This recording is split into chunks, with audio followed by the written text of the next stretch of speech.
Will interest rates crash the property market? I'm hearing this a lot for people, and it's just ludicrous when you start looking at the details. And I've jumped on. I just really wanted to talk a bit more about that. Hi, Dax Stanley. I help people debunk what this media is telling about the property market, and it's really important because once all these media headlines came out, when the interest rate rise and there's 15% drop in the market, there's all this scare and all this sort of stuff, I went back to basics and I researched the property markets that have experienced rate rises. A lot of people remember the 2002 to 2008 rate rise. I think it went from around 6%, up to 9.5%. And I went back 50 years to see a number of rate rises and see what happened to the property market then. What the information I got out of 50 years of detailed historical data was just too good not to share. It's really important to understand what has happened in the past and not what this media, all this misinformation that they're giving you, so that you can make a really clear decision on your next investment property purchase. There's a couple of things that you need to be aware of about the misinformation cycle, but the key things that we're seeing is, the boom is over, prices are falling, completely wrong. The floods that happened in Brisbane are going to crash the property boom in Brisbane. It's still going. Sensationalism. It's clickbait. They just want to get you and get your attention. I even saw the other day the Ukrainian war is going to drop the property market by 15 to 20%. I mean, the Ukraine war has been going on for a very long time. Amazing, just unbelievable. Even like the exodus trend, moving out of the capital cities, is caused by COVID. The exodus has been happening for a long time. The population of Sydney's been reducing for a very long time. Firstly, misinformation cycle. So, there's some organizations that have been producing press releases to a whole lot of media outlets, and then they want free publicity for their brand, and it's not their motivation to help the public at all, okay? The media picks these up, rewrites the press release into an article, puts a clickbait heading on it, and they just want to get your attention, grab it. They don't care. Sensational negativity, which is the way they do it, and they really get onto that. These consumers absorb this information, absorb the headlines and the sound bites, and they think it's credible because it's from a major media outlet. They assume the author's an expert. They don't realize that the headline is a lie, and then they base their decisions on it. Now, for the astute investor and people that do the research, sometimes that works in our advantage because people will panic sell and they go, I just need to get rid of this, and we can pick it up really quickly. Be in the lead, do good research, figure out what's going on in the market, where markets are going really well. For example, when the interest rates rose between 2002 and 2008, I bought a lot of property and made a lot of money in that space. Really a great time to do that, even though interest rates were going up. The key message is stop reading the newspapers, okay? Stop reading those sensational headlines that grab you and want you to read that. Disconnect from all that white noise. Like we don't even have a TV connected to an aerial here, so we don't even get that. Do some real research, get that information, and just don't be a herd animal.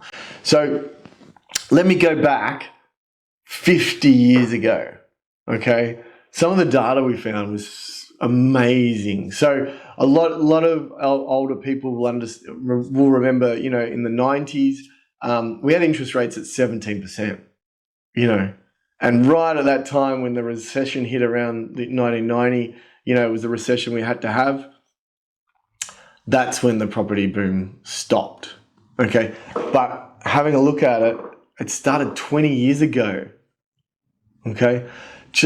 And the interest rates were 6.5% back then, and it went up to 17% in 1990, okay? So over a 20-year period, it slowly crept up. Now, what happened? It didn't stop the median price from increasing at all. The boom all across Australia. Like, funnily enough, Sydney in 1970, imagine this, house median prices was $18,000. $18,000 for a median Sydney price house. Now, imagine buying one of those. You would be just wrapped. And some of you have. Some of you got no debt, you know, on $2-3 million properties. That's amazing. Now, 20 years later, in 1990, the property prices in Sydney, the median price in Sydney was $147,000. Okay, so over a 20-year period, it went from 18,000 to 147,000. That's 8 times. It increased in 8 times the value. Okay, even in Hobart, it went from $11,000 to $83,000. So interest rates went from 6 to 17, and Sydney prices went 8 times the value increased over that time frame. So that's the first one. The other one was around 2002 to 2008, when it went from 6.3 to 9.5.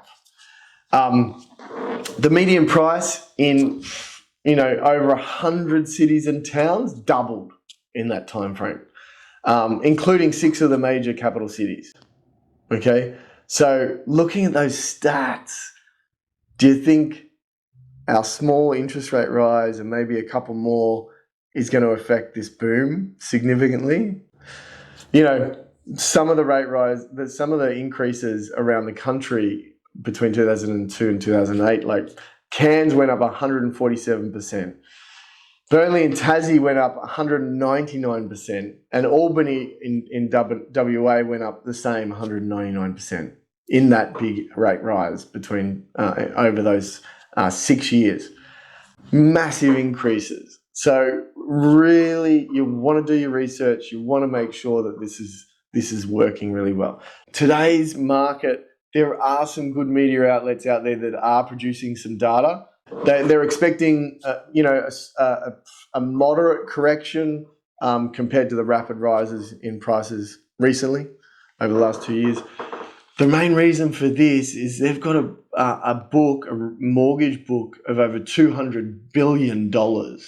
Okay, and they can do this research and they can find that sort of detail to make sure that they're comfortable with these sorts of things. So one of the things they looked at and they said is 70% of mortgage holders are way ahead of their mortgage repayments. And that's a really key thing. So when interest rates started to drop, and with COVID it dropped quite significantly, their interest repayments stayed the same. A lot of them just kept them the same thing. If you wanted to reduce them, you had to ring them or do an inquiry to get them dropped. But most people kept the same repayments going in. So they're like 2 years ahead of their interest payments. So there's a big safety net there that's really good. The banks have got this buffer in place. Okay, it's a 3% buffer based on the current interest rates that they're providing for consumers to apply for a mortgage. At the moment, say 2 to 2.5%. They tack on another 3% on top of that and make sure that you've got the capacity to repay that. So at 5.5%. Okay, that's to ensure that any sort of rate rises up to an extra 3, you're covered and it's not going to impact your lifestyle. Okay, so this is really key to understand that the interest rate furphy that the media is telling us about is going to impact them. Increase in property right now over the last couple of years is really been homeowners upgrading their properties. Okay, they've had an increase, they've got a good wage, they can, they've got a growing family, they've been doing that. Now the investors are coming into the market in large numbers, including foreign now. 16 different reasons why the boom's happened, over the last 2 years. There's 3 major ones that haven't even occurred yet that are coming. Okay, one of the massive ones is the massive infrastructure spending that the government's doing that has been approved by budget, approved by the government, and they're rolling those out over several years. The Inland Rail, billions of dollars. whole lot of other stuff, the Olympics, the Commonwealth Games. These have all been not earmarked, these have been approved and ready for spend, and contracts have already been awarded for a lot of these.